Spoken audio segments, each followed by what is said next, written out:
Everyone. So another game against a quality team, another Laker loss. And it's very frustrating, right? Now, look, it's not so much that we're losing games against the better teams, right? Because we're clearly a good team because we're beating the bad team. We're doing our job against the bad teams, but we're not a great to elite team, right? The elite teams are the ones that are the title contenders. They're the 4 or 5 teams that are most likely to win the NBA championship. Then you have like the great teams that, they could be the shocker. They could go and maybe make a conference finals, surprise a team or two. Then there's the good teams where it's like, okay, they are a fringe playoff team, right? They're better than the bad teams, but they're not as good as the great teams, but they have the potential to maybe move up into that great status. Right now, that's where I see the Lakers. Lakers are a good team. They're better than the bad teams. They're not quite to the point of a great team. They're definitely nowhere near an upper echelon elite team and one of the contenders. Right now, depending on the matchup, the Lakers could be a first round exit. Now, obviously, matchups are a big thing come in the playoffs, right? Like, let's say we made it out of the first round and the second round it's against like the Warriors. Then yeah, I think we make the conference finals again.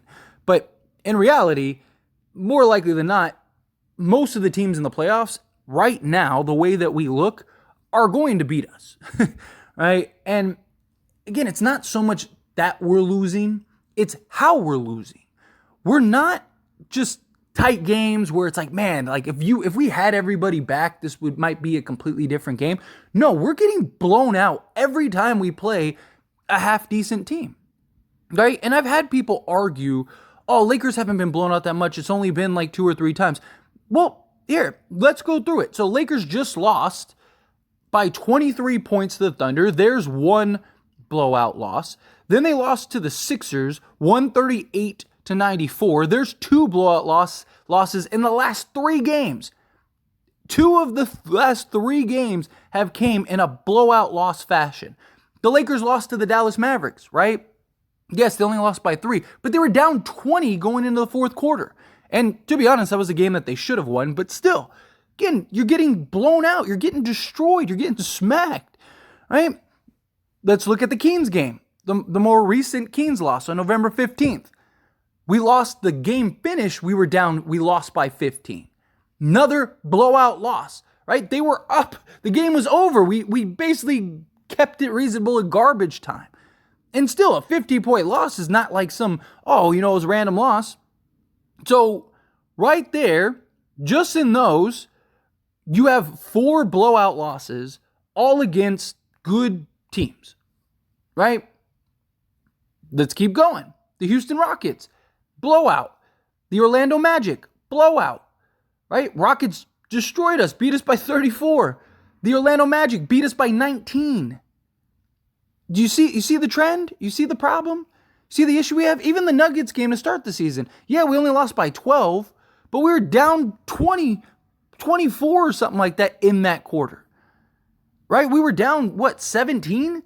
If I'm not mistaken, or something like that, going into the fourth. Right? It's just the Lakers are not even competitive against the good teams.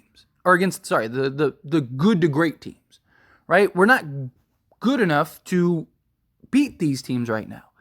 And look, I get and understand that, hey, we're not fully healthy, right? We've been dealing with in and out of lineups and stuff, but you could still get a pretty good idea of how this team looks. And it's why I've talked about a trade, even in the wins, right? People are like, oh, you talk about how the Lakers could be scary and the Lakers could be good, but then you'll follow that up with a video about a trade. Yes, because I still believe the Lakers can figure it out and be a very good team. But if you can be better and fix an issue that you clearly have, why wouldn't you do that? If the Lakers, let's say, have a 50-50 chance right now of being a contender team, I don't even think it's 50-50 right now. I think it's more like, 70-30. But let's say everyone gets healthy, everyone's back, and they're good, right? They're like a 50-50, okay, they're one of like the handful of teams that could win, right? If you could even get that to 51%, 52%, why wouldn't you do that? If you have the opportunity to get better, you get better, right? Lakers could go undefeated the rest of the way. If the Lakers have an opportunity to get better and it makes sense, you get better and it makes sense. This Lakers team isn't going, like, Jared Vanderbilt is going to impact this Lakers team tremendously. Lakers are top 10 defense, which is good, although it doesn't feel that way, right? It doesn't feel like they're top 10 defensively, but they have been. They're top 10 defense. When Jared Vanderbilt comes back, they're going to be at worst top 5 just because of his impact. I mean, Lakers were middle of the pack last year and then leapfrogged to number 1 with just Jared Vanderbilt. And we got better defensive guys. I mean, we're top 10 right now without Jared Vanderbilt.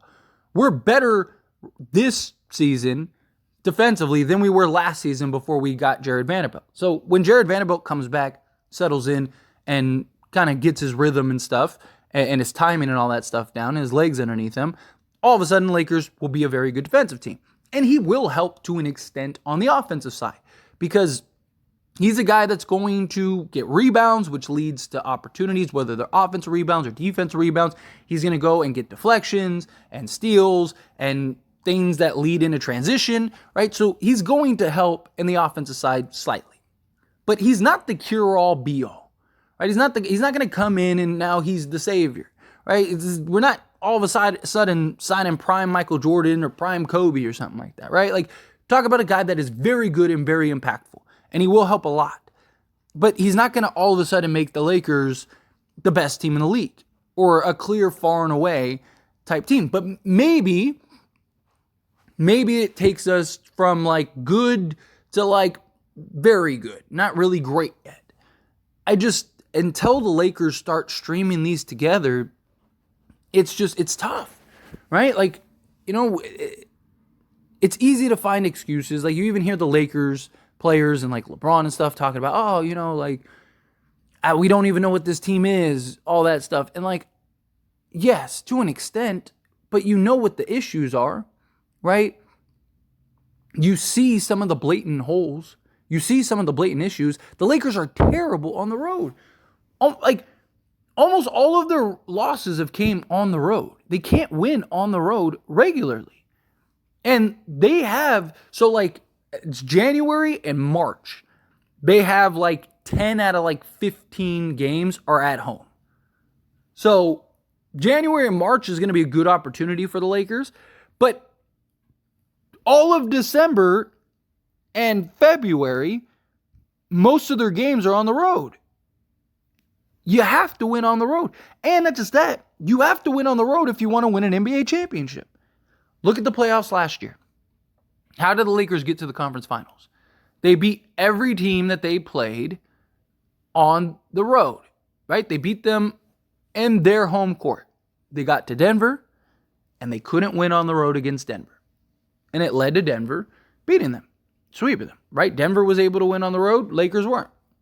And unless the Lakers turn this around and figure out how to win consistently on the road, I don't know. It's tough, right? Like, again, the Lakers they're winning games against the bad teams as they should, and they're winning those games in very dominant fashion, right?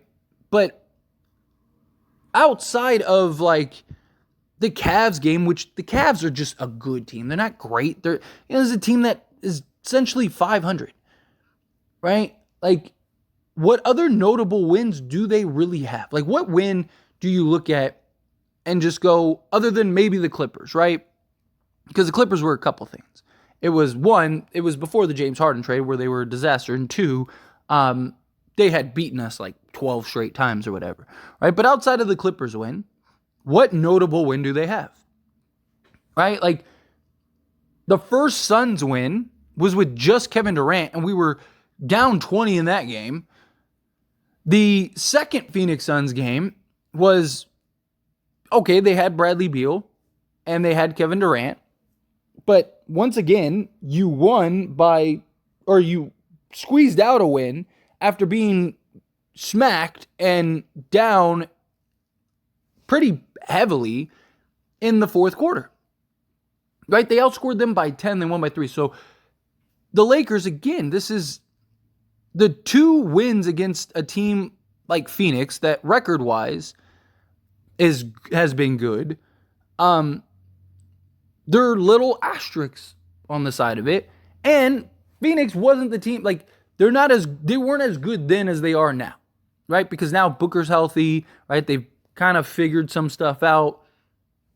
It's just, again, we don't have any real major notable wins against the really good to great teams, right? Like the Thunder, I don't think are great. I think they're really good, right? I think the Thunder are definitely a playoff team, but I don't think they're like a real threat to win a championship yet. They could get there at some point, but right now, currently, as it stands, no pun intended, I just don't buy it. I don't think that they are. But it's frustrating, right? Got to pull out these wins. Got to figure it out. And stop getting blown. It's just, that's my biggest frustration, right? If these were close games and it was like, man, tough loss, right? It's like, if we just had, a couple things go our way, man, Jared Vanderbilt might have been the difference in this game, something like that. And, we lost by like a handful of points, or like, let's say we lost by, 11, but most of that was just free throw stacking at the end. You see games like that where, it's a 3-point game or a 1-possession game with like a minute left. And then all of a sudden you play the foul game and it pushes it up to like 7 and 9 or whatever, right? If it was something like that, I would feel a lot better, but it's not. We're just keep getting smacked. But anyway, as always, this is a discussion, so I pass the question on to you. Let me know your thoughts and opinions down in the comments below. What do you think? How do you feel? Love to hear your thoughts and opinions. Let me know down in the comments below. That being said, if you haven't liked this video, hit that like button. Helps me out a lot. Lets me enjoy these types of videos, and I truly appreciate it. If you're not subscribed to the channel, hit that subscribe button. Turn on the bell notifications. Appreciate y'all. See you in the next one. Thank you.